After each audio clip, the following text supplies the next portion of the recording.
We begin this hour with the breaking news out of Pittsburgh, Pennsylvania. This is where police SWAT teams have swarmed an area around the Tree of Life synagogue. This is a temple where there were reports of an active shooter, also reports of numerous fatalities.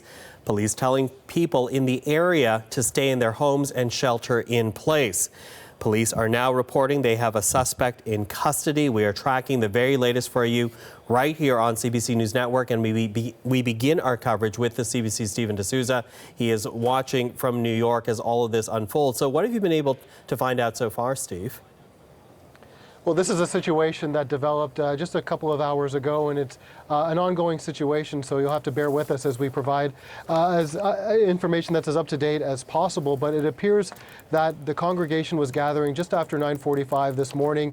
A suspect burst in and began firing, and there could be as many as up to 60 people among three different groups that were at the synagogue this morning. Of course, being Sabbath today, this is the day that the Jewish community would be gathering at the synagogue, and we know now the situation has stabilized somewhat.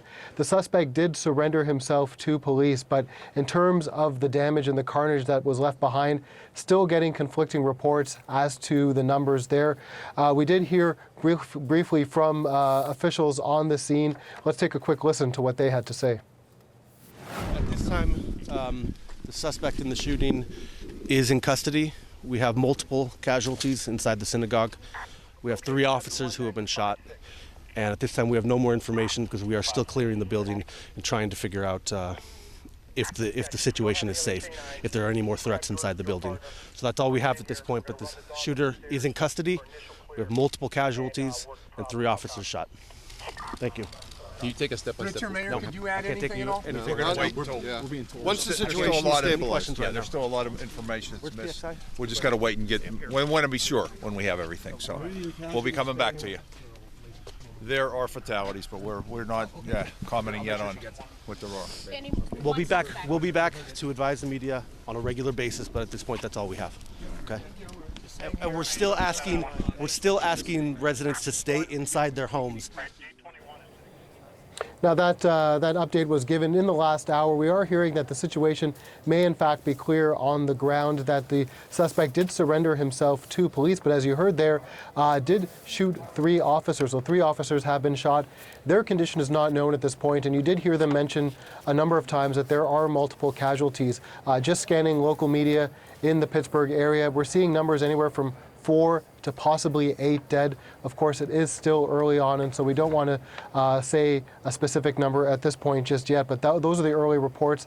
As many as 12 were shot. This is an area that is right in the heart of the Jewish community in Pittsburgh, and so the information we have on the suspect himself is quite scant. It's believed to be a heavier set white male was the description given, with a beard, who is in custody right now. And so that's all we're hearing on that front right now at this point, Michael. Okay, so thank you for that as we keep monitoring it. Important to know what we heard from both the mayor there as well as the local official, that there's still a lot of unanswered questions. But that said, you touched upon it briefly, the neighborhood in which the Tree of Life synagogue is located. It's called Squirrel Hill. Tell us a bit more about this neighborhood, Steve.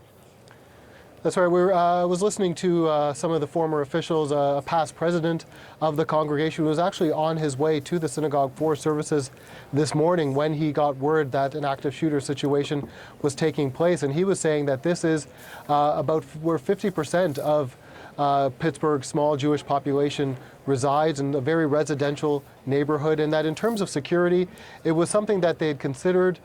They had done something to the doors to make them easier for people to escape, but overall they didn't have a security presence on a weekly basis at this synagogue unless it was a high holiday or a major event, and so that was not something on their mind. And in his words, he essentially said they didn't have security because until this point, nobody had tried anything. And so he said, though, that security had been on his mind in the past because of the current political climate. And of course, now we don't really know the motivation for this alleged shooter at this point.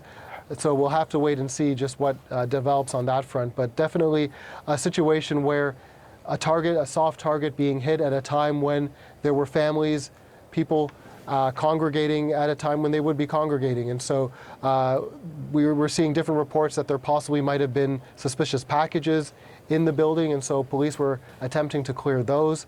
And so still a very fluid situation on the ground that we'll be continuing to monitor as we get updates on the suspect himself and, of course, as well possible fatalities.